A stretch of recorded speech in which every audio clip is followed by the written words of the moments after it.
Today we will be dealing with the most highly respected book on business communication by Peter Hartley and Clive G. Bruckmann. Now we are searching for the exact method or a case for how literature, canon literature or British literature or any kind of literature as such can be used for effective business communication. It can include mythology, storytelling, everything, narration, narrative studies, narratology. So, how to analyze communication, communication fundamentals, and organizations in context, we will understand. Now, we are dealing with the part 1 Communication Fundamentals, chapter 1 Analyzing Communication. Effective managers and professionals in all walks of life have to become skilled in the art of reading the situations that they are attempting to organize or manage. Morgan, 1997, page 3. The same remark can also be applied to communication, but we suggest that everyone in the organization needs to develop the skills of understanding and interpreting the message and meanings they encounter. This reading is not necessarily a straightforward process. Morgan talks of the needs to develop deep appreciations of the situation. We also suggest that you need to develop a deep appreciation of the communication which characterizes your organization, and this involved understanding what communication means and how it works. In this part of the book, we investigate what we mean by communication by looking at three different aspects. Number one, applying general models of communication to a specific situation. We suggest that you need a combination of approaches to capture the richness of everyday communication. In other words, if you adopt an oversimplified model to analyze communication, you will ignore critical parts of the process. Number two, analyzing the different codes we can use to communicate. In later parts of the book, we look at a wide range of communication events, ranging from writing reports to delivering presentations and on to working in groups, teams, and committees. In all these different contexts, we have to manipulate a range of verbal and non-verbal codes. Failing to recognize the implications of speaking or writing in particular ways is one of the most common problems in communication. Understanding how codes work and what they mean can help to avoid these problems. Number three, analyzing how we communicate across cultural boundaries. It can be very difficult to communicate with someone from a very different culture if we do not recognize or respect their assumptions and perspectives. Understanding the most important differences between cultural perspectives is the critical first step in improving communication, and this principle can be applied whenever we communicate with someone from a different social background. We highlight the need to clarify assumptions and avoid misleading stereotypes, further important principles which can be applied to every communication event. This part of the book emphasizes the necessary link between theory and practice. The message which we shall repeat regularly throughout the book is that broad generalizations about communication may not apply in some specific situations. Understanding what is going on is important so you can adjust your behavior to meet the specific circumstances. Chapter 1 Analyzing Communications. Introduction. We are concerned that many popular guides to improving your communication and some management training courses do not spend enough time working out what is meant by communication. Our understanding of what communication is influences how we act and influences how we analyze situations. So it is important to work out what communication involves. This chapter looks at how we define communication and how we can understand the way communication works. We argue that you need to examine communication from two contrasting perspectives. Analyzing the process and interpreting the meanings, you need to use both these perspectives to decide what is happening. To demonstrate our approach, we analyze an example of a situation which virtually everyone has experienced: the first few hours of a new job.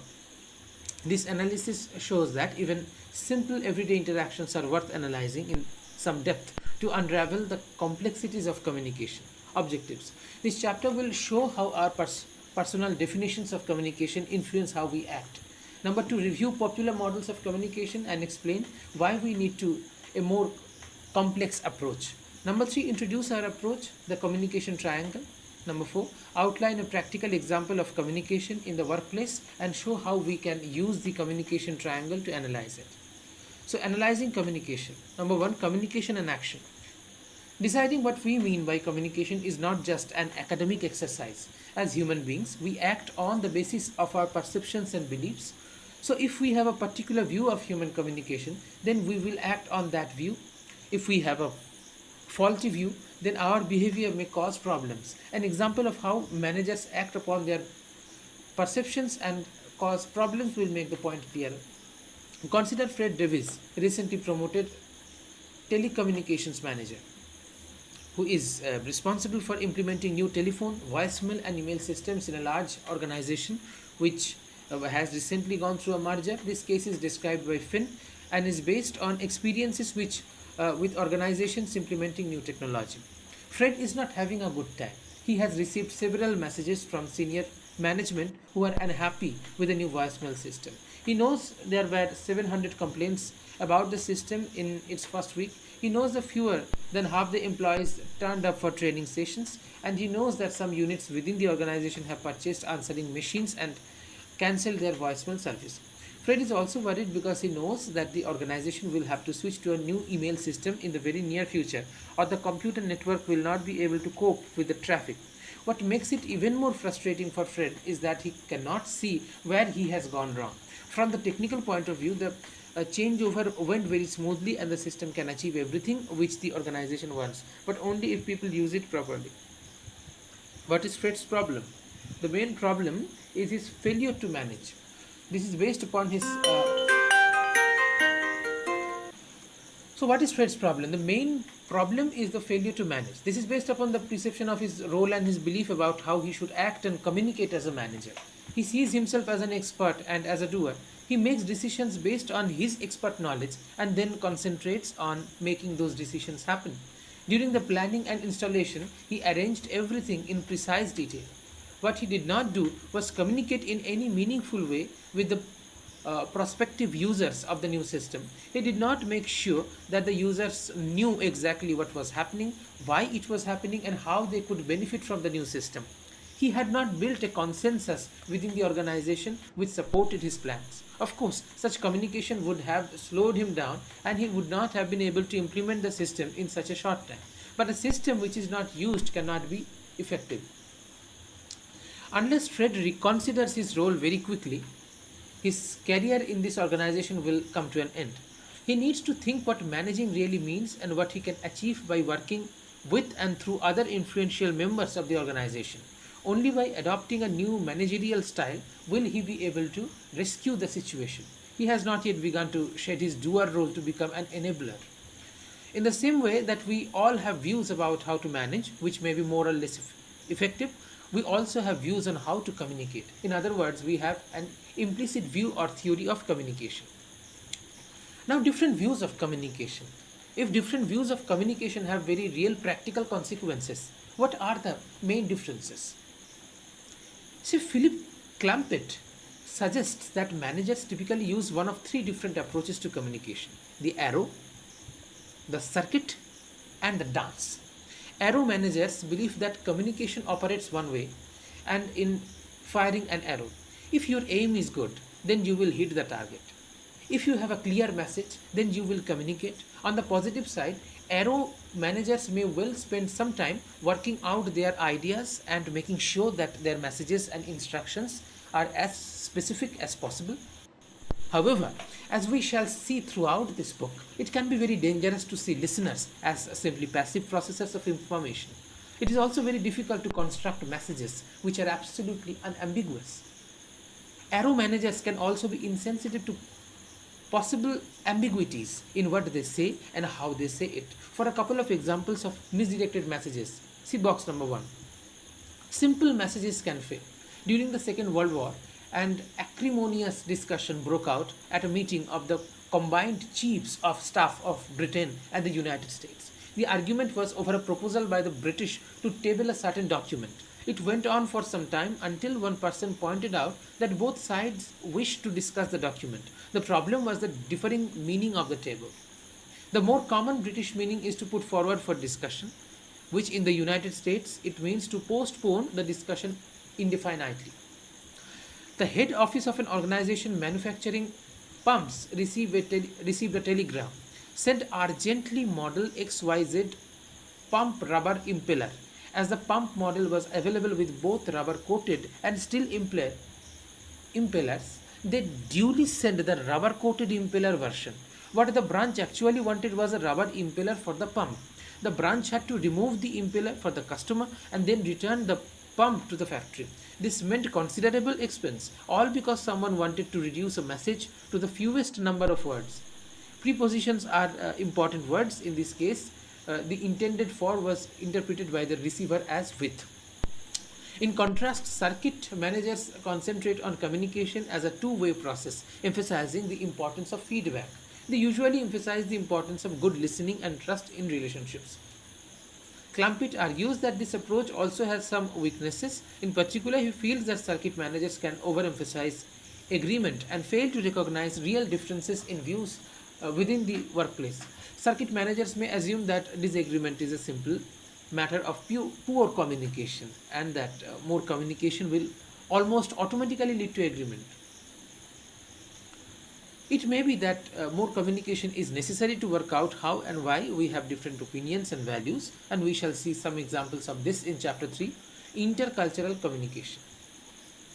Clampett concludes that the metaphor of dance is the most appropriate way of describing communication. To support this metaphor, he discusses a number of similarities between communication and dance, including the following. Number one, both are used for multiple purposes. You can dance to entertain others, to impress your partner, to express yourself, and so on. In the same way, you can communicate for different reasons: to inform, to persuade, to impress, etc. Both involve the coordination of meanings. The importance of coordination is an obvious feature of dance. You have to know what your partner thinks is the best way of doing the dance. You have to know what they are going to do next. When we communicate, we also have to recognize how other people see the situation, recognize what they are doing, and respond accordingly. We shall see how important this is in communication when we look at interpersonal skills. Both are governed by rules, dance and communication. They are sets of rules which apply to different types of dance. What sort of steps to use, how these steps are organized in sequence, what dress is appropriate. Again, in this book, we shall see how different rules apply to different communication situations, ranging from the rules and conventions of grammar through a social rules and expectations. Also, these rules can change over time and be negotiated by the participants. This analysis has very important practical implications. These different views of communication influence how we behave. Confronted by a similar situation, these three different types of manager will respond very differently. And this is why it is important to think very clearly about how we define communication and what that definition involves. How we think about communication will influence what you do. Confronted by misunderstanding or conflict, the arrow manager will perhaps focus on developing a clearer message. If that manager has a misleading picture of the employee's assumptions, then this effort may be completely wasted or even lead to further conflict. Exercise. Think of a manager you know or have worked with. How would you describe their usual style of communication? Do they fit into one of Clampett's categories? How well did this style work for them?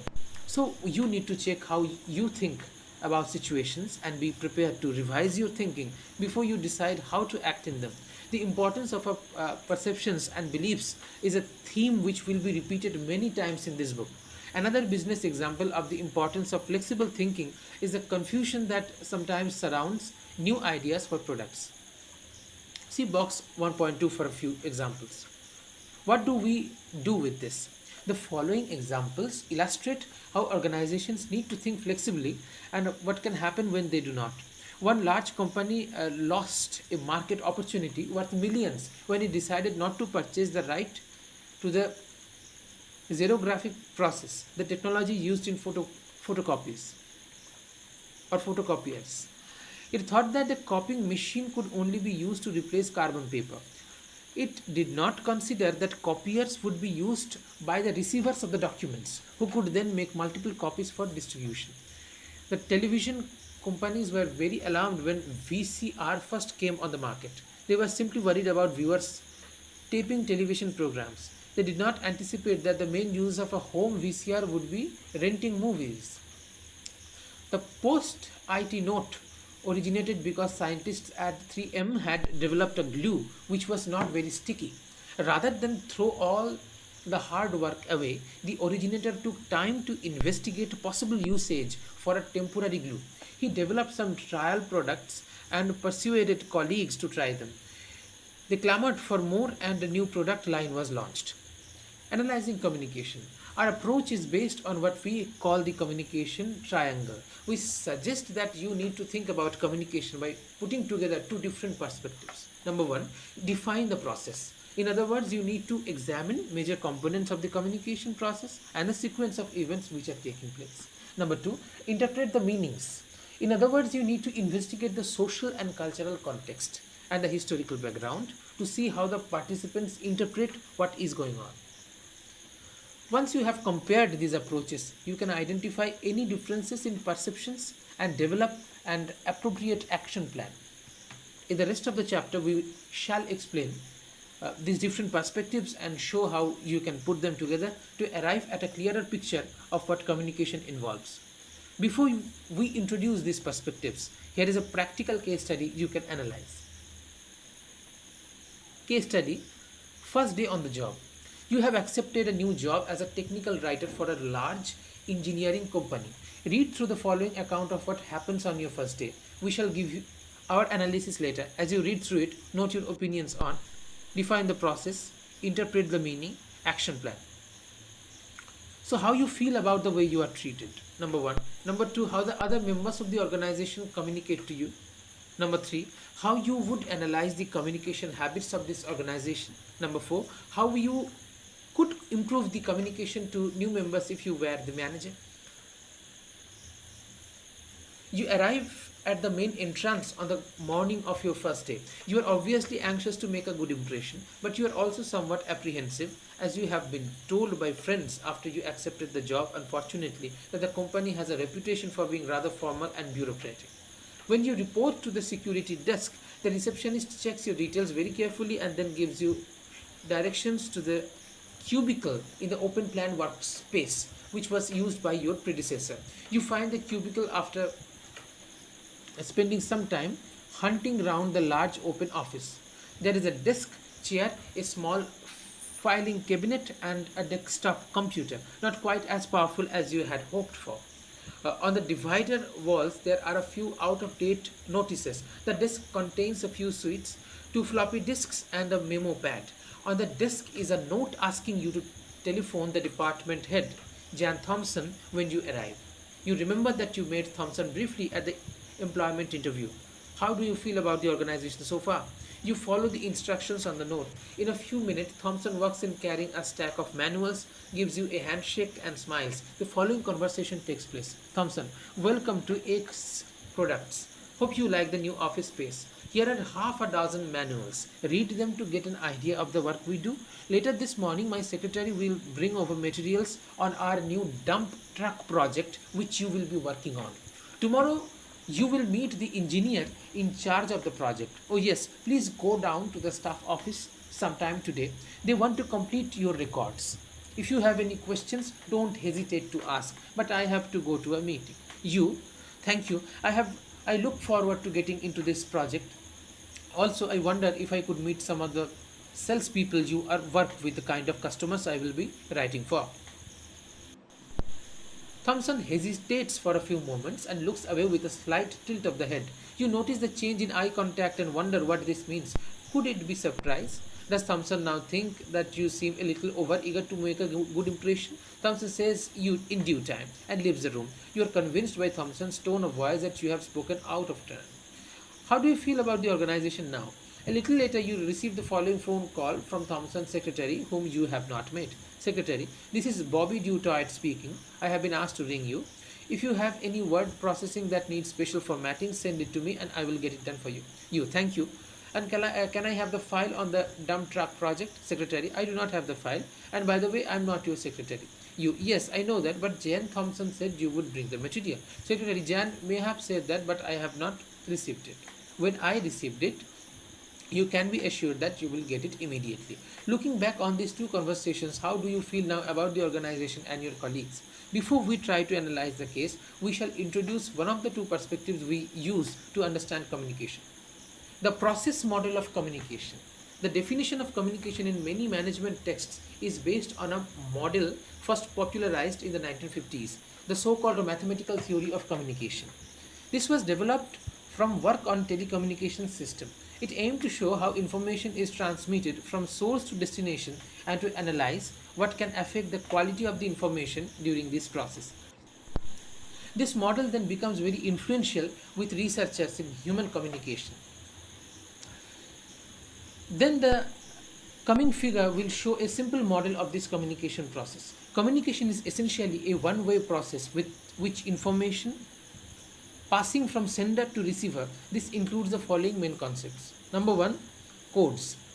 A code is a coherent set of symbols plus the rules needed to structure a message. For example, a language code consists essentially of a list of words and a set of rules for preparing a text. These rules are the grammar or syntax of language. And how these codes actually function in nuanced context of communication, we will be discussing in our next part. Thank you.